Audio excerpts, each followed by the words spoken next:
mean, it's crazy. We see these practices when they're bought have anywhere from 600 to 1,500 overdue patients. Uh-huh. And if you can designate someone maybe in the afternoon or early evening when people are actually home to make those calls, you're bringing in new patients in the back door, or you're bringing more patients in the front door.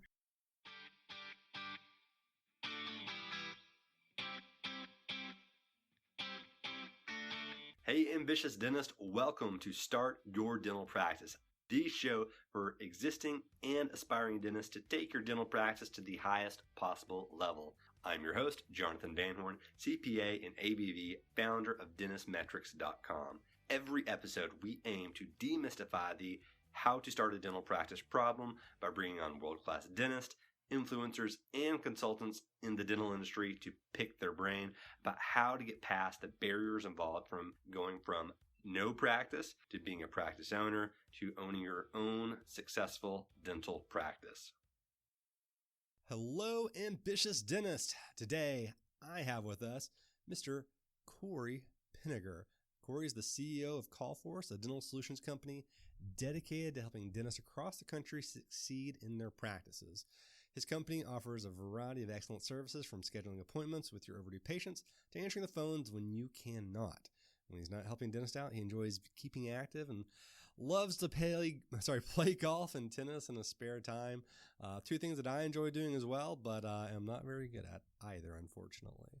I wish I was better at both. So Callforce is a really cool solution, and it's funny because I actually had a job in college that was for a different industry that was somewhat similar. I think Callforce does a lot of things cooler than the company did that I worked for, but I completely and utterly understand the need and value of the solution that Callforce gives to their clients.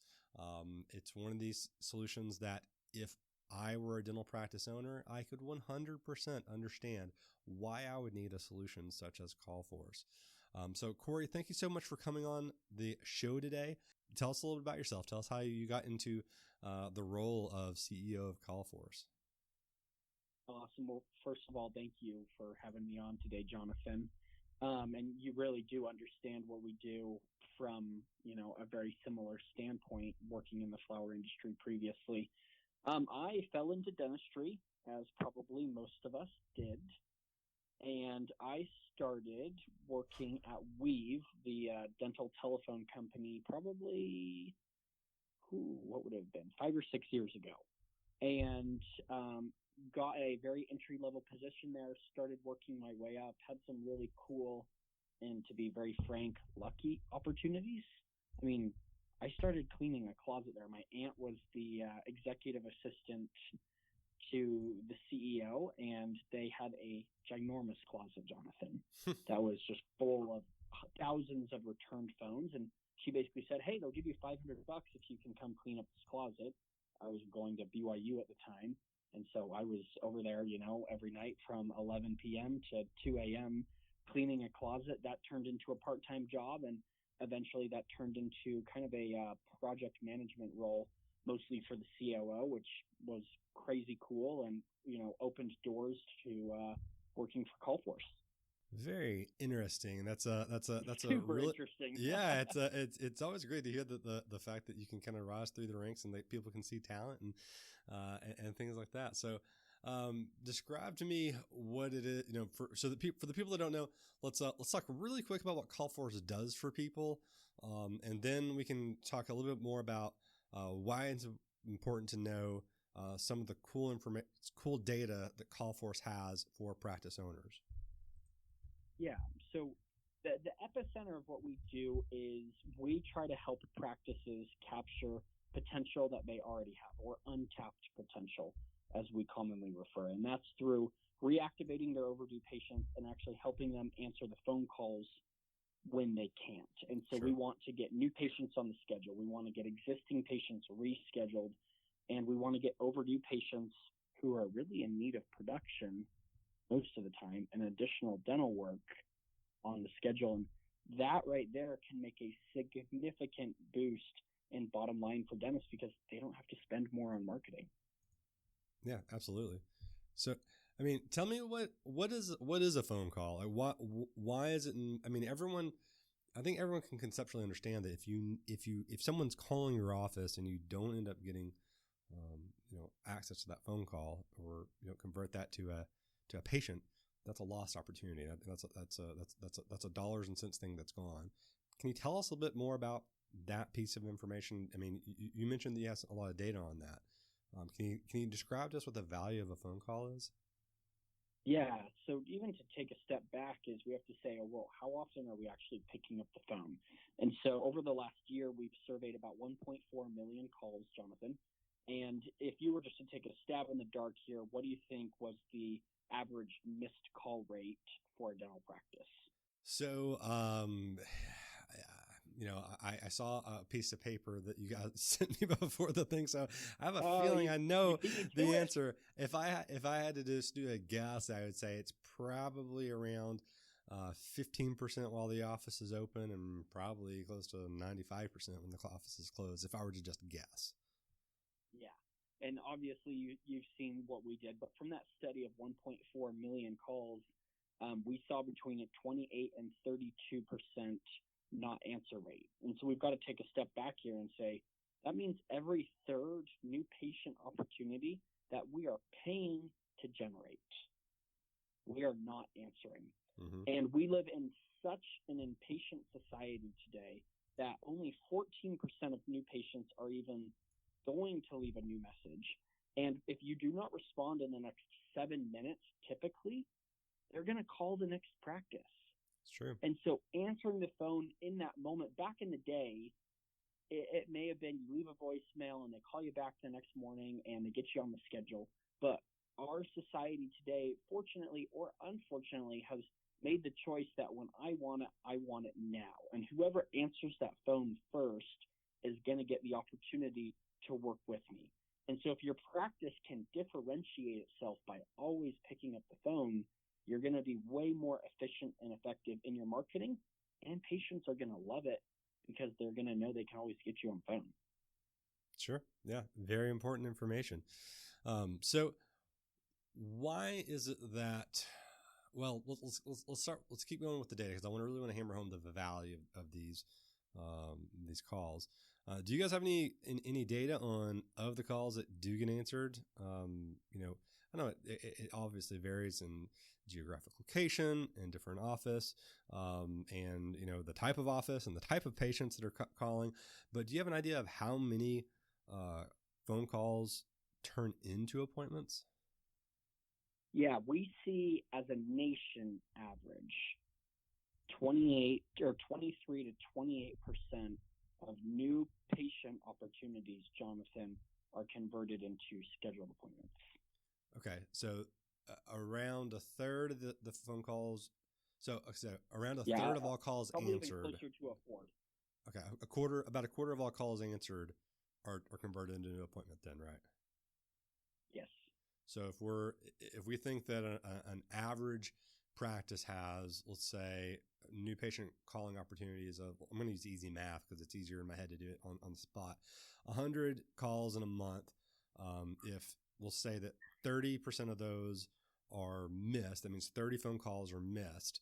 Of those 30 phone calls, about a quarter of those would have turned into new patients. And so a quarter of 30% would be about 7.5 new patients that those phone calls would represent. Which, I mean, if you're thinking as a practice owner, like, what would you, like, how much are 7.5 new patients worth to you?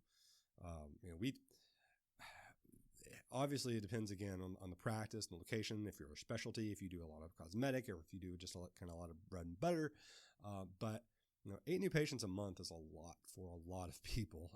That's enough to really be able to do a lot in terms of new production. I mean, that could easily be anywhere from $4,000 to $20,000 in production.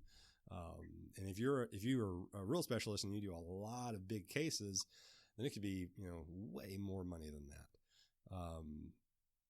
And it's something as simple as answering the phone, which is something that I've always found so interesting, that people don't talk about that enough. I don't think they They don't talk about how powerful something so small can be. And, answering the phone is definitely one of those things. So, especially for the new practice owner, which is what we talk a lot about on this podcast. So, let's talk about this problem. And I think we've done a really good job of describing what the problem is. The problem is that people, let's use for purposes of conversation that, people are letting, if you get 100 calls a month, between $5,000 and $20,000 a month in production, that just goes the way of the ether. Like, it doesn't happen in your practice. And over the course of the year, that's $60,000 to $240,000 in production, just from answering the phone. Go ahead. To drive home what you even said more, Jonathan, if we took the ADA's average year, which is $653 per patient per year, and we played that math out just on the ADA's average, answering those 7 additional new patients a month or scheduling would equal $63,000 of additional production. Yeah. I mean, that's crazy. Yeah, it's a lot. So, and then you start adding in the really fun math of, what happens if those patients would become eventual referral sources, or what if, they turn, what is the lifetime value of a dental practice patient? That was something that I tried to math out a lot whenever I first started out. And I think I've got a spreadsheet out there that even calculates that a bit. But it's, the number can be kind of astounding depending on the practice. And it really is something that a lot of people struggle with. So again, let's circle this back. We've highlighted the problem, and now let's talk about how to attack the problem. And let's talk about let's use somewhat of a more defined way of saying that, and using it in the context of, if it's a startup dental practice, so someone who's just getting started in their office, they might have, typically a lot of the startups we see, they either have one assistant, one front desk, or a hybrid of the two, and then a hygienist. Some have basically, so in other words, some have 3 beginning employees starting out, and some have 2 starting out. Is that practice going to benefit from answering the phone as much as an office that has already been around for a while? Or does the owner have to just carry around a cell phone at all hours? I mean, is that what they should be doing to be able to, attack this problem?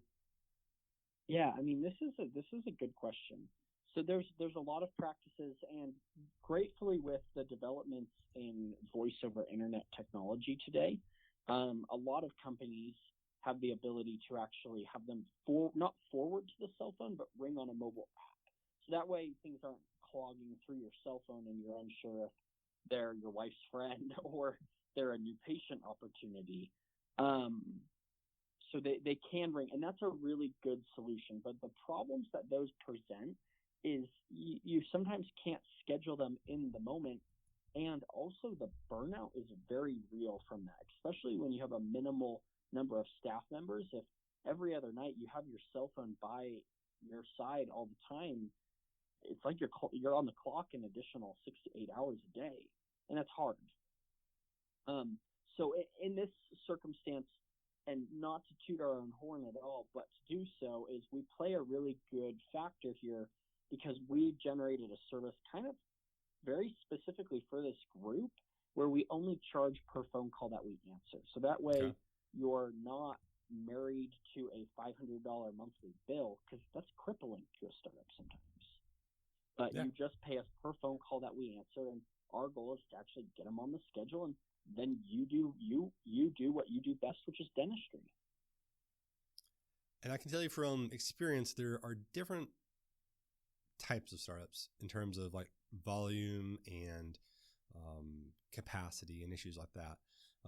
We have some startup practices that they're going so fast right out the gate that they don't have time to worry about phone calls. They're just hoping, they've got tons of patients in. We have other practices that they seem to have a bit more time than others because they didn't get as fast out the gate, so to speak. So I wonder if, I could really make an argument for either of those people needing it. You can make the argument the person that isn't as busy would be better off doing marketing items than talking on the phone. Yeah, ground marketing efforts. Exactly. Because we all know if you're building the sources of it, if you're building the extra people coming in, these extra referral places and extra pieces inside of your community, then that's going to help you so much more in the future than spending an hour on the phone. So I can make an argument for that. I can see why somebody wouldn't think it would be as needed. But I can definitely see why a really busy startup would need it as well. And this is a great dilemma that you presented here. And thankfully to technology continuing to evolve, we are seeing more phone providers than ever, giving us the visibility to see who we do need to, or when and where we are missing those phone calls. So instead of just saying, oh, I think I'm missing phone calls or I'm not, we're actually getting that data. And I would challenge people to not just say I need it, but to look at data and then make a decision. Because if you're not missing phone calls, you don't need it.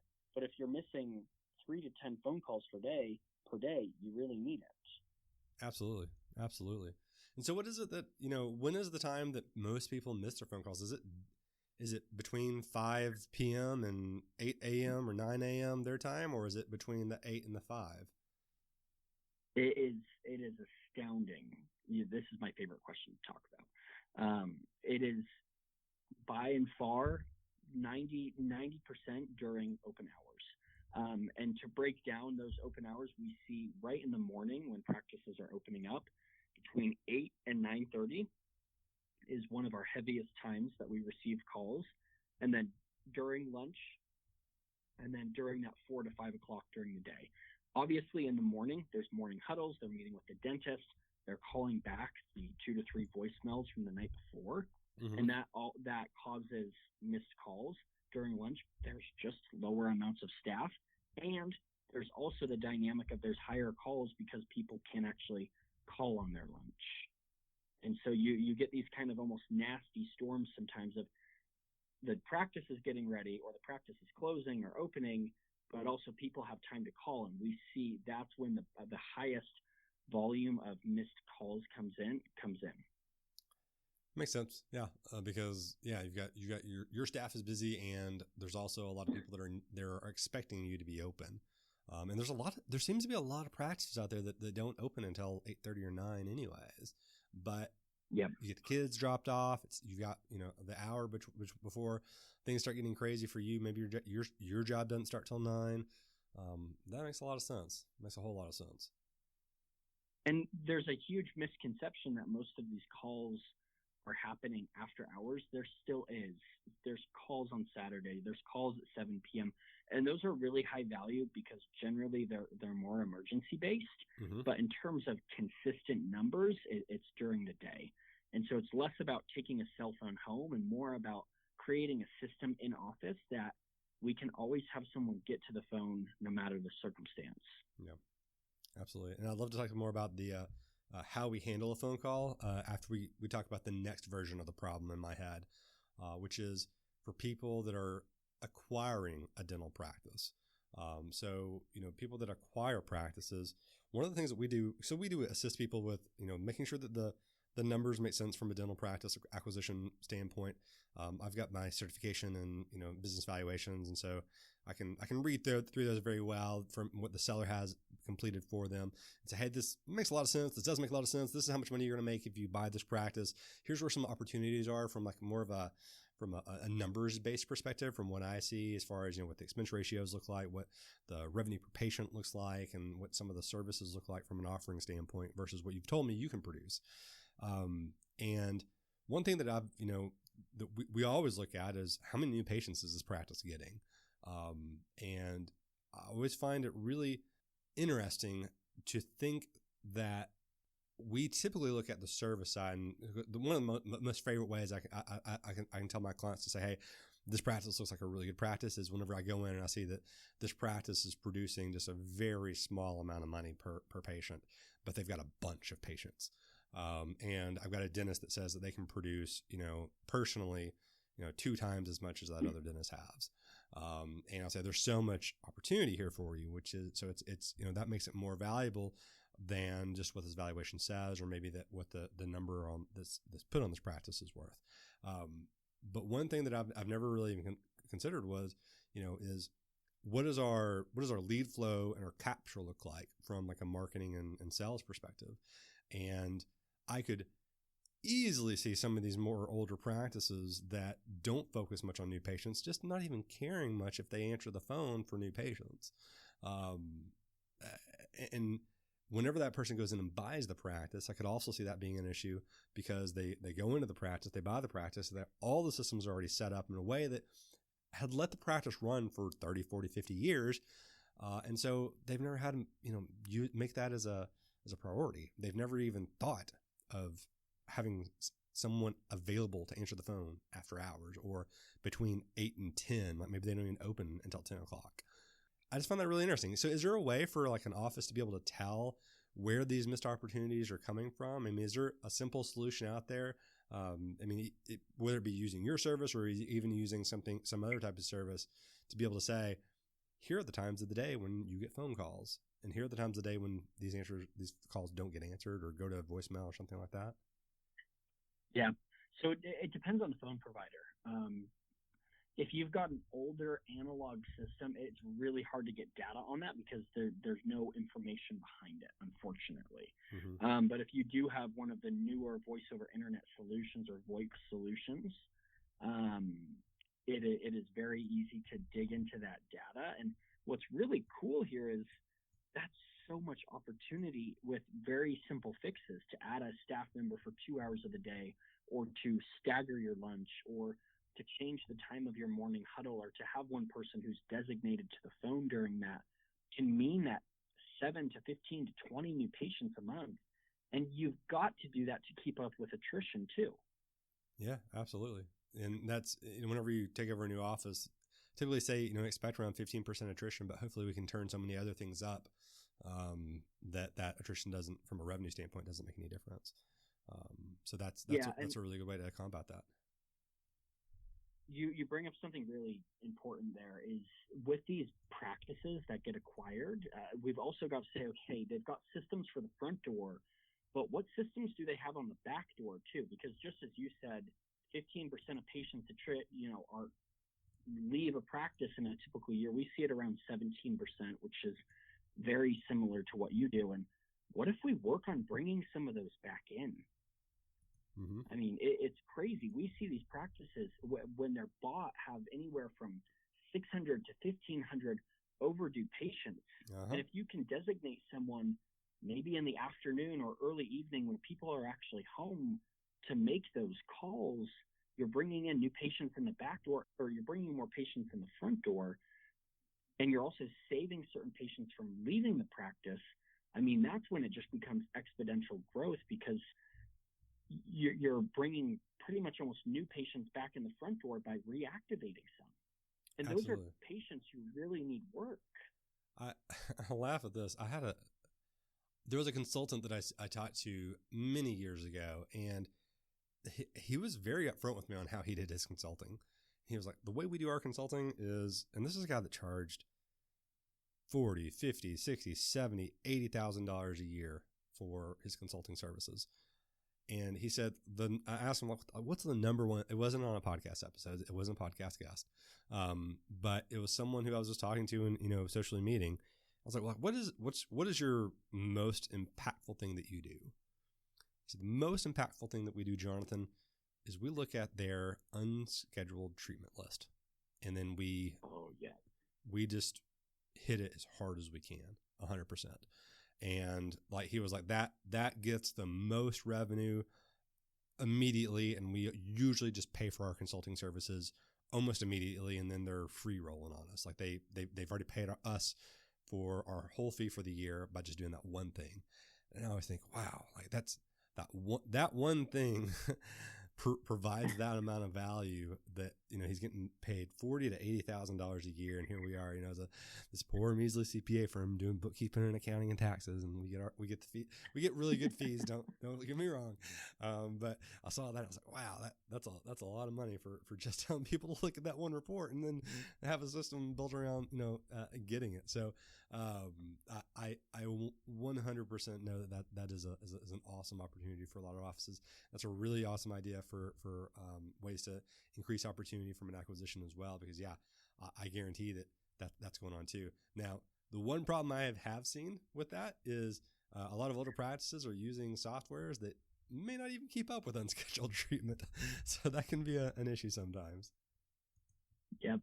No, that's very real. And just to even highlight more on what you say, we're currently working with a practice on their unscheduled treatment. I'm actually just looking at their report now. The last 2 days that we've called, and keep in mind, and here's some tips and tricks to calling unscheduled hygiene and unscheduled treatment. Call from 5 p.m. to 7:30 p.m. And the reason is people are twice as likely to pick up the phone and schedule because they actually have the time to do so. So if you're calling your unscheduled treatment at 9:15 in the morning, guess what?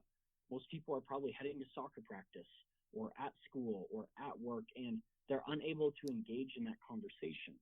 But if you can call when people are actually home and you can put them in the position where they say yes or yes, and you help them understand the importance of that treatment, your conversion and your success rates go way up. And I'm looking at the last 2 days that we've called for this practice, we've scheduled 3 implants and 3 crowns in a total of 5 hours of calling. Yep. And it's incredible that you can just, it's literally like inserting a key and turning it and having patients start coming into it. It's crazy. That's most likely over $20,000 in production from 5 hours of calling. Sure. And this is a well-run practice. Mm-hmm. So let's talk about well-run practices and the problems that I find that they come into. And one of those is that any business that is growing or is improving is changing. And as you change, your human capital gets sucked up so fast because you're trying to do a bunch of different things at once. So for example, you're trying to work on patient service, or you're trying to work on clinical skills, or you're trying to work on, the way in which we do hands-off so we're more efficient with the number of patients that we have every day. And all these little things are going on at the same time. And one of the things the front office has to be able to do is, answer the phones and call people. And that gets so hard. Anything that's externally done inside of a dental practice or in any business can get really hard to do if you have other responsibilities. So the person that is, doing the insurance, how are they going to have time to call all the patients too? Or, all the little things that are getting done with that. Your practice, if you're, aiming to grow as a business, is going to have capacity issues at some point in time. And a lot of people will ask me, like, hey, do I need another admin person? Do I need to hire someone, full time to do this job? Because it gets really hard to pay someone a full-time job to do something that only takes you, 2 or 3 hours a day, or maybe even 5 or 6 hours a day, or is just sporadic throughout the day. Or even things that are done that would need to be done after hours because you don't need to pay overtime for it. So, it's a fairly obvious setup, but what are some of the ways that people can combat that? Yeah, it's a good question, and I think it comes down to systems and structure. So you mentioned at the beginning, Jonathan, outbound calling while you're still verifying insurance, working on the billing side, checking in patients, and it's a lot of hats. And truthfully, from what we've seen, it's one of the most dreaded parts. For a dental practice to schedule an overdue hygiene patient, it's going to take them 21 calls. And so once you've done that for a while, it's not your favorite task to get on and make those calls. But if you set proper systems, if you say from 4 to 6, Monday, Wednesday, Friday, we call patients, and you track it and you report it and you hold systems accountable to it, it works. But if you just say, hey, when you have downtime, make some calls, to be frank, they're also looking for downtime for them. Mm-hmm. They're worn out as well. Sure. And so, they may make a call, they may check Facebook, they will make another call, they'll, go up and go to the bathroom. And these are not bad things or hating on the people that we work with. It's just human nature. And so we need to create systems where at the end of the week, when we hold our team accountable and meet, we can say, hey, how many calls did we have? How many patients did we reactivate? And what's the production value of that? And if your goals and vision and incentives are aligned with that, then it's going to work. But we just can't say, hey, when we have downtime, we're going to do this. We have a system and structure and accountability for everything we do. Yeah, absolutely. And, I do find that just, regardless of the systems and structure, that capacity is a very hard thing to measure from a human capacity standpoint, other than your person's raising their hand saying, I'm so busy, I can't do anything else. And we all it's very hard to gauge how much that person that's raising their hand is being truthful or is complaining about their situation. It's really hard to gauge, especially in startup practices when everybody's kind of doing everything, as well as whenever you've got someone who's been there for a long time and knows how to do everything, and you rely on them to do everything, and they say, hey, we're too busy now. It's a very hard thing to gauge. So I can definitely see why using, an outsourced solution can benefit that. I mean, that's literally why we do accounting for our clients, is to outsource that solution so that they don't have to spend the time as the doctor or as an office manager trying to figure out how to use QuickBooks whenever they could be, figuring out how to get a $20,000 case on the schedule. We want them to be able to pay us for that, 4 to 20 hours a week or month, that they would be spending on that, on doing accounting, pay us to do it for, a very reasonable fee. And then they can spend that time, again, building their practice and doing a better job and learning the more important things about the business. So 100% understand that and think that's that what you guys offer is an interesting solution to that. So I want to touch back really quick on the phone call piece. So the answering the phone is one thing. I'm really interested in hearing, how do you guys, when I say you guys, I mean, how does Callforce solve the problem of answering the phone for some place that they're not in every day, for the office that they're not in every day? That was something that we even got as complaints back in, when I worked for the flower company. When I worked for the flower company, we'd get people calling with these really thick Boston accents, and here I am with, a middle America Southern accent, and they're like, you're not from here, are you? And I was like, and we actually had to pretend like we were in the office. Like we unless they asked directly, we weren't supposed to lie, but we were supposed to, if they said, over there by, whatever it is, and we were supposed to get Google up really quick and type in what this structure was and things like that, and be like, yes, I'm seeing that, or yes, I know what you're talking about, or we put that put it in the notes for the delivery for the flowers, I know that people that are considering outsourced solutions are probably thinking, how do they handle that? Aren't patients going to get upset by the fact that they're not talking to the person that on the phone that they're going to go into the office and see? How does Callforce handle that problem? Yeah. So first of all, and really importantly, all of our team is based here in our office in Utah. So nothing is outsourced. We really pride ourselves on trying to create the best dental office feeling possible. But you bring up a very real problem of, we're also not in the office, and we're not going to pretend to be that. So before we ever work with a practice during the onboarding phase, we actually build something called a custom doctor profile. And on that, we learn what hours you're open, what insurances are in and out of network, the length of your procedures, the doctors who specialize in what, hygienists and when they're there, financing options, so that when we're engaging with these patients on the phone, we have all of this information readily accessible, and there's only a small team who answers phone calls for a small number of practices.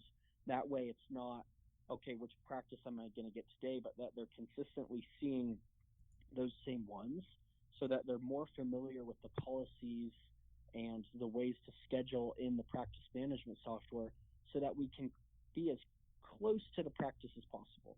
I would never say we're as good as someone in-house who has worked there for 10 years. We're just not. And no one who claims to be an outsourced solution should claim that. That would be lying or overpromising to me. But we do our best to be an extension of the practice where we can help solve your problems, we can help schedule you. We're incredibly friendly. We have dental knowledge, and we understand the practice pretty robustly, but there is some things that we do refer back to the office.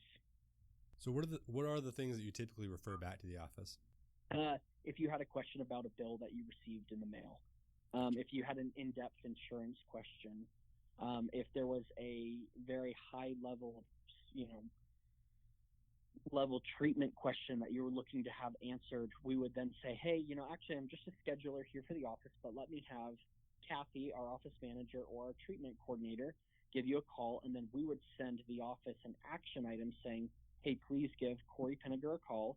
He had a question about the bill he received in the mail today at this number, and then it creates an action item for that point of contact in the office so that that doesn't get dropped.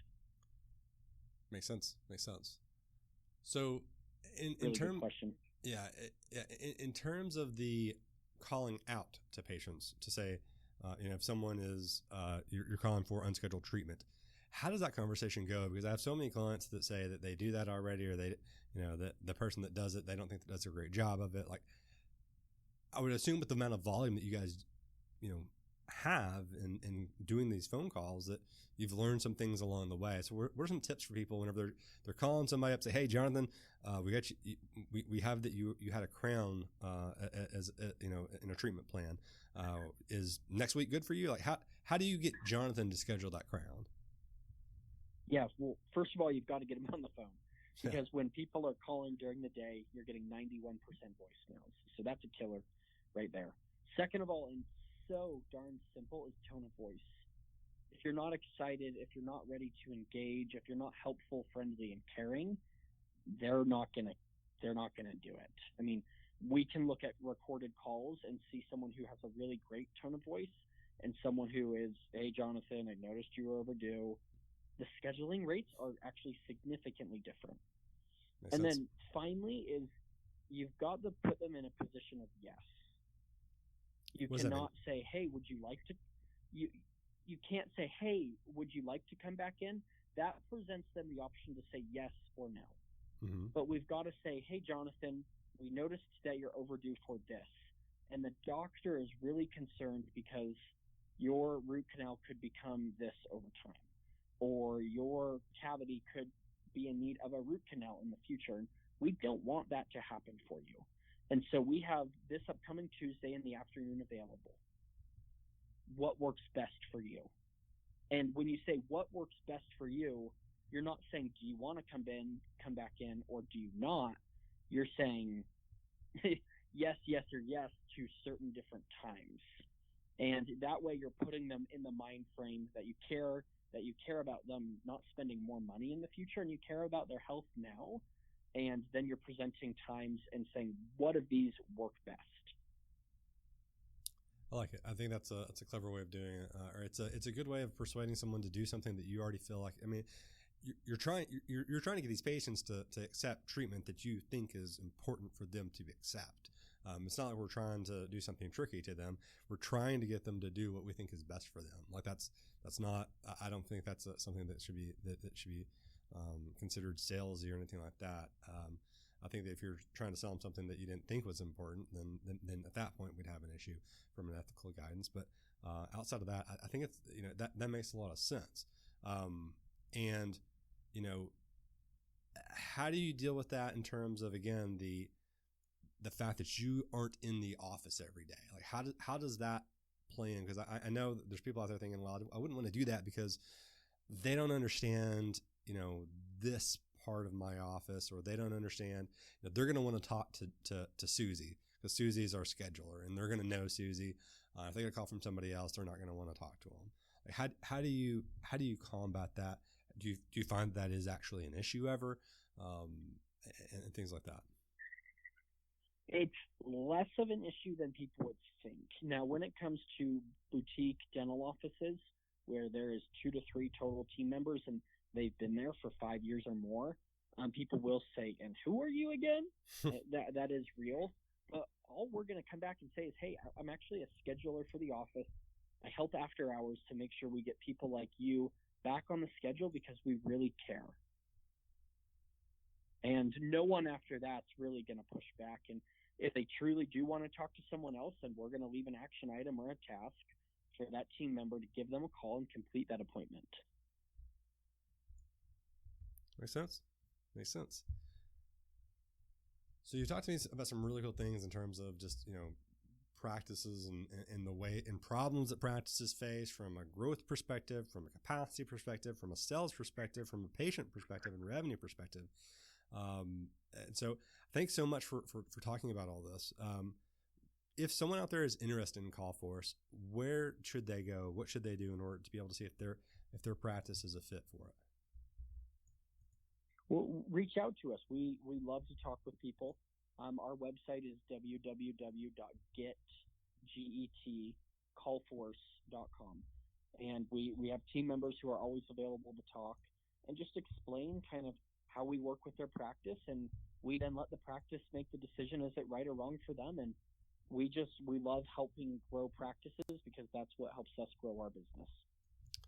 I love it. I love it. And also, the people at Callforce have been kind enough to give us a special promotion for the people that are listening to the podcast.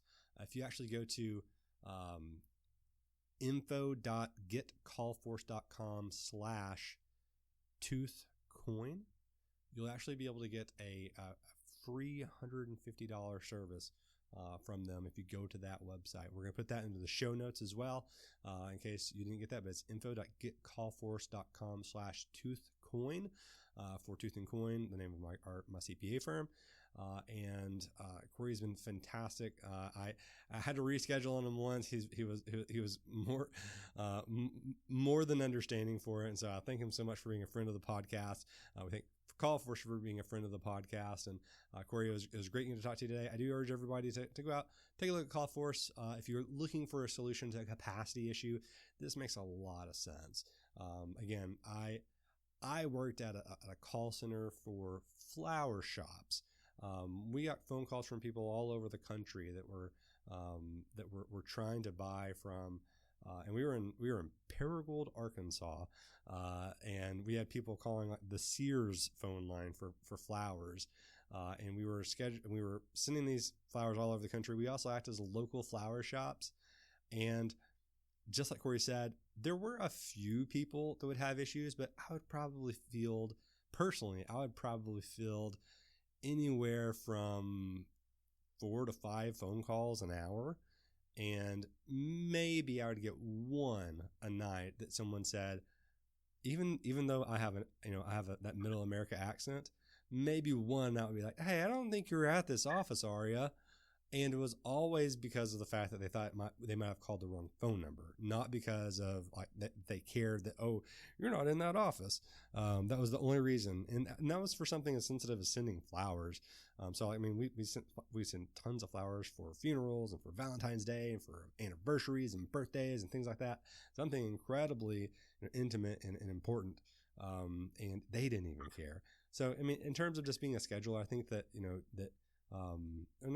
obviously what Callforce offers isn't just scheduling, but I think that I know that is not as big of a problem as a lot of offices would think. So again, Cory, thank you so much for coming on today. It's been a blast. We'll have to have you on again, and we always appreciate data to go along with the information that people give us. And so all of the dentists out there, we will see you next time. And again, Cory, thank you. Thanks, everyone.